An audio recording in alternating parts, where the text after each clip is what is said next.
Hello hi అండి అందరికీ. Winner వచ్చేసి కళ్యాణ్ పడాల.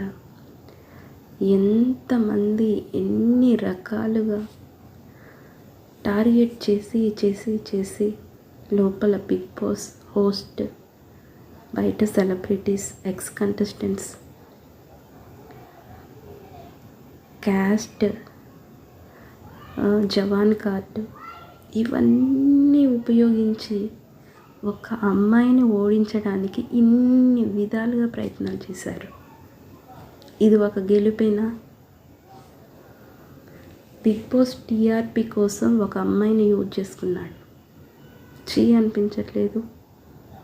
బిగ్ బాస్ షోకి సెలబ్రిటీస్ ఎవ్వరు రావడానికి ఇష్టపడరు. వాళ్ళ టీఆర్పీ కోసం ఇంతలా సెలబ్రిటీస్ని అవమానించాలా? ఇంతలా ఒక అమ్మాయిని టార్చర్ చేయాలా?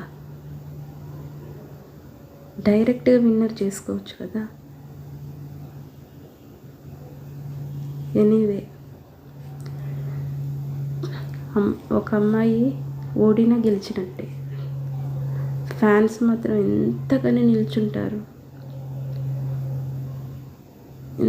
ఎన్ని చేసినా మ్యానిపులేట్ అవ్వకుండా, ఇన్ఫ్లుయెన్స్ అవ్వకుండా స్టిక్ ఆన్ అయి ఉన్నారు. ఎప్పటికీ ఉంటారు. అందరి మనసుల్ని గెలుచుకుంది. ఓకేనా? మీకు నచ్చితే లైక్, షేర్ అండ్ కామెంట్.